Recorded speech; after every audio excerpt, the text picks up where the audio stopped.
Sinner, chicken dinner. I've been waiting to say that for the last few hours. Jannik Sinner takes out Novak Djokovic in 4 sets.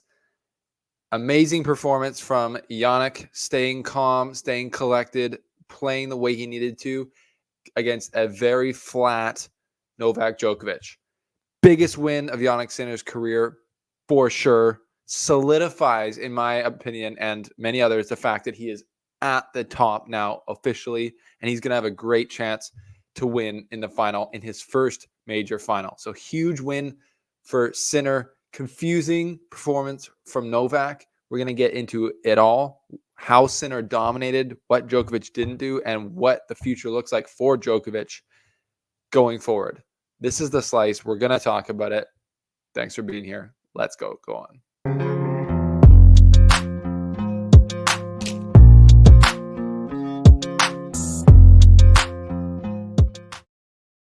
Well, that was seriously something. I did not expect 6-1, 6-2 for the first 2 sets, Sinner over Novak, but I have to say it. I have to say it. Who called it? Who called it? I called it. I called it Sinner winning in 4 sets. Did I not? And I got roasted by the Djokovic faithfuls in the comment section. Roasted. He just wants to see this happen. He hates Djokovic. No. I saw Sinner beat him twice at the end of last year. I saw Sinner improve his game significantly in the last 12 months. I saw Sinner add a serve that dominated today. I saw Sinner do all these things to put himself in the position to win. And I said, I think it's time. And I made a prediction based on my thinking around this sport called tennis. And I was correct. Again, I'm usually correct when I put out a video like that. So anyone who is a hater can suck it. That was a great prediction by me. That's the only thing I'm happy about. The result, other than that, I couldn't care less. I just call it how I see it. And what I saw today was Sinner play very well, do what he had to do to win. And Djokovic obviously came out of the gate completely flat, even ended, he won the 3rd set, even ended the match flat. Didn't have it today for sure. And that would have been enough from him to beat most of the players on tour still at a major. Most players would have got tight. Most players probably wouldn't have even would have somehow allowed Djokovic into the match earlier on. But Sinner is no longer the guy who would crack after losing the 3rd set. He recouped. He said, I'm the better player today. I'm going to keep playing like it. Got ahead early in the 4th and never looked back. So amazing performance from Sinner. Let's break it down. What were my keys at the before? First of all, if you haven't subscribed yet, please do. That helps out the channel. If you're a Djokovic fan and you hate me and you think I'm a huge Djokovic hater, you're wrong. And if you chirped me for my prediction, you have to subscribe now as penance. You have to click subscribe button on the video, and then we're all good. We're all good. How did Sinner do it today? I said that the first serve win percentage for Sinner was going to be key because I looked at the stats from their previous matches, and when he won a high percentage of his first serves, he won the match, both of those matches. So that's kind of an obvious thing, but it doesn't, you can get in another match that he lost, he got a very high first serve percentage didn't win as high of a percentage of those points and lost the match. So winning on his first serve was key, and he absolutely did that. He dominated the match really today in the serve and return category, which was always going to be huge. And he absolutely did. So we'll pull up the stats for that set by set. But yeah, how much can be said about his change to his serve? That's probably the biggest thing that he's added to his game, going from trophy to platform. It's just made a huge difference. So that's right. Sinner over Djokovic, 6-1, 6-2, 7-6, 6-3. So let's go to excuse me, the serve and return stats. 9 aces for Sinner, 7 for Djokovic, and a lot of those ones from Djokovic came in the last 2 sets. But here's the important part. key for me. Win on first serve percentage. 83% first serves won for Sinner to 67. That's a huge number for Sinner against Djokovic. Yes, Djokovic probably or definitely did not have his best returning night. But the point I was making was Sinner doesn't have to serve amazing and Djokovic has to have a bad night. If Sinner can win a high percentage of his first serve points, he was probably going to have success. And he got higher than needed, 83%. I was kind of thinking he needed to get mid 70%. 83% is pretty bonkers. Shows how flat Djokovic was, but it shows how well Sinner controlled the serve and really return aspect of the game. And breaking that down set by set, if we go to the first set here, he was at 79% to 44. Terrible set from Djokovic. Set two, Morse first serves in, a slightly higher percentage win first serve percentage from Djokovic, but then an even higher first serve win percentage from Sinner. He literally lost 1 point on his first serve in the second set. Third set, it was still high for Sinner. He only lost 2 points on the first serve. So what is that? Like Djokovic really could not get into his first serves at all throughout the match. His first serve percentage dropped, and it was a closer set, obviously a tiebreaker. Then to the fourth set, he had the lowest first serve win percentage, but it was still at 72. So just an incredibly high percentage of first serve winning.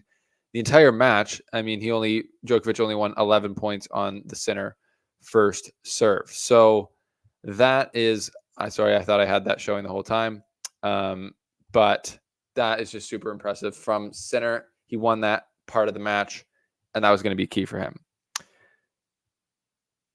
There's other parts of the match that Sinner did super well. So in the first two sets, Djokovic being so flat, Sinner basically just had to be solid, and he was. He was solid. He played good, played clean. He just kind of moved. Looked super professional the whole match. When Djokovic started to play better in the third set, he stayed right there. He hung with him and then got to a tiebreaker. And he had a match point, buried the forehand in the net in that match point. Looked a little tight. Definitely there was some points that he looked tight, but it was amazing how he was able to just reset the next point almost in every case.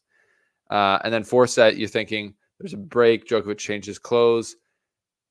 Is Sinner going to spiral? He doesn't. He just keeps it locked in, gets ahead early, and he continues to be the better player in the match. And that is very, very hard to do. How many times have we seen young players not do that, do the opposite of that? We saw him do that, the opposite of that at Wimbledon 2022, a year and a half ago. He was up 2 sets to love, and he never really got close to winning that match. He instantly lost, got down in the third set, and then he kind of started to slide and snowball, and Djokovic got better and better. Like I said in the preview to that was grass. That was 2022. This is 2024, and this is hard, and Sinner knows hard. And this surface is just too comfortable for him. We saw Djokovic obviously had so many errors, unbelievable amount of errors, and we'll get more to Djokovic's game. But when Djokovic did hit big shots, did kind of find a little something, Sinner was able to just react, be there, and not let Djokovic get up off the mat, if we're using a UFC analogy. Like Djokovic early got down, caught a few punches early, maybe made some unforced errors, maybe slipped on his own and fell into the kneecap of Sinner. But then he was on the mat, and Sinner did a really good job of not letting him get up. Every time Djokovic did something to try and get back in the match, get the momentum on his side, Sinner was able to rise and kind of block it. So very impressive from Sinner in all these different ways. Djokovic, flat. Unbelievably flat from Djokovic. Did not see that coming. When is the last time that Djokovic lost at the Australian Open? 2018 to Hyung Chung. That's the last time he's lost at the Australian Open. Obviously, he wasn't able to play 2022, which is insane. Sorry, 2021. But, or is it 2022? Now I forget. COVID time, it jumbles your brain. But what could have caused this? Coming out flat like Djokovic did. He played the earlier match because he was scheduled earlier in the quarterfinal, so he played earlier in the semifinal. During the day, he doesn't like that as much. It was windy out there. He doesn't like that as much. It's sunny out there. He doesn't like that as much. He likes playing at night in steady conditions. That wasn't the case today. When you play the earlier match, you got to, even though you got to wake up earlier and prepare earlier, and that could have thrown off his day. He just didn't have it today. And to be honest, he's got 24 majors. he's gotten every record that he's set out to have. So the motivation to win this match compared to Sinner, it might not have been there, and you can't really blame the guy. But I don't think that was the primary factor at all. I think the primary factor was he physically didn't look great. He looked off balance a lot. He looked just so many routine errors that he normally is clinical with. He was just never clinical today. He was clinically bad, actually. If we pull up the stats here again, like in the whole match, he had, where is it here? If we go to winners, he had 32 winners, 54 unforced errors.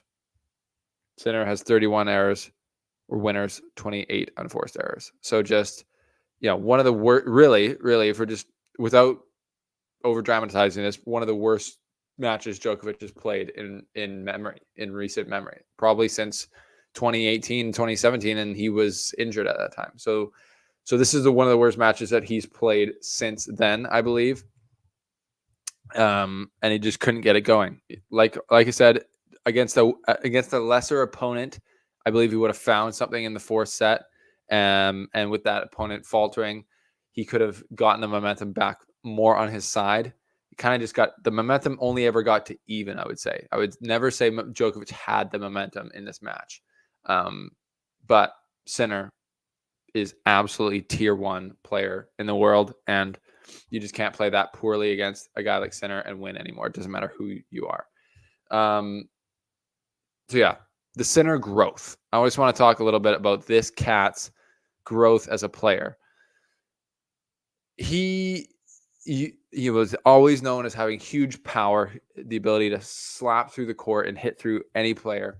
And even when he beat or lost to Djokovic at Wimbledon in 2022, he had like more winners than Djokovic did. I think he even had a higher percentage of win on his first serve. So he's always had the power. He's always had the size of the game. That's never been his issue. Now you can see the nuance to his game, where today when Djokovic was when he wasn't missing, he was hitting huge forehands, and he was able to rip open, pull Sinner off the court to his forehand super hard, and Sinner easily gets out there very quickly, slides into those forehands, and was counterpunching on the forehand super well and instantly moving back quickly. So his movement has gotten better like every month seemingly in the last couple of years. Where today he looked very, very good in movement, defending, getting to balls. And then I think his maturity on the court, not like the commentators pointed it out during the match, not feeling like he had to go out there and, when he saw Djokovic being so flat, he didn't have to overplay. He didn't have to do anything extra. He just was like, I'll just be solid and I'll be winning right now. And then when he had to step it up and hit winners, he wasn't afraid to. But he was playing the moment. He was playing the right shots in the moment rather than trying to just force the way that he wanted to play on the match, which that's mature, and that's a really good sign of the development of Jannik Sinner as far as how to play matches, how to trust yourself, and how to have some dynamic components to your game other than just ball bashing, which he can definitely do. And his ball bashing, I mean, the way he cuts the angle cross court on his forehand and his backhand is just crazy. I love him doing that as well as Alcaraz. But yeah, anytime he can just rip balls cross court on both wings, it's absolutely deadly. And then he had some amazing directing backhand up the line, forehand up the line, just such amazing ground strokes from everywhere on the court. Played much better today coming forward, played great in general. It just really didn't seem like he overthought it too much at any point during today. So Sinner plays a great match. He's totally come to the table as saying, I'm trying to win a major in 2023. And what better chance will he have 2024? What better chance will he have than this tournament against either Sasha Zverev or Daniil Medvedev in the final? he's got a great chance. I wouldn't put him as an underdog really against either of those players at this point. So that is going to be big time for Sinner. What a cool place for him in his career. Now, Djokovic. To the Djokovic fans who are hurting, I feel, yeah, I've been there. Everyone knows I've been a Federer fan since I started watching tennis. So as Federer got older and the younger guys started getting to him, it was painful to watch. And Federer had younger guys like Djokovic getting to him. And so that was rough because Djokovic in his prime, basically impossible to deal with. Djokovic has held off these young guys for so long. I really thought he would start losing more in 2021. That's when he ripped the soul out of Stefanos Tsitsipas, came back in the French Open, won in Wimbledon, has kept winning ever since. But to me, I see now Alcaraz and now Sinner really going to be giving him huge troubles every time they play in majors going forward, for sure. And Daniil Medvedev's there. Zverev would believe in himself more than ever. And like I said earlier, Djokovic has won 24 majors. He's the most, he's easily the greatest player of all time in his mind. And when it comes to stats and when it comes to domination on the men's tour, so what does he have more to prove? Where is his desire to play? He even said before, after a couple matches ago in the press conference, he said how, he thought he'd be less stressed now after kind of getting all the records that he wanted to get. It's not the case. But where does that desire go? His family's back in Serbia or wherever they're living, and he's here without them playing. Does he have that same desire as a kid like Sinner, who has all the belief in himself and has not really proven anything yet? He wants to prove it to himself. Djokovic obviously has nothing to prove. So going forward from here, will he continue to battle as hard as he has? I don't know. He didn't look like it tonight. He didn't have it. Wasn't emotive. He wasn't really getting mad at his box too much. He wasn't getting mad at himself. It didn't really look like himself. So I'd love your thoughts on that. Articulate thoughts in the comments. And yeah, I'm excited to see the other semifinal tonight, Zverev versus Medvedev. That's going to be unreal. But that's a reaction. That's an analysis. Sinner takes out Djokovic in 4 sets, just as we predicted, but easier than we predicted. Thanks for being here. This is The Slice. Subscribe if you haven't. Follow me on Twitter for live tweets of matches, and we will see you next time here on the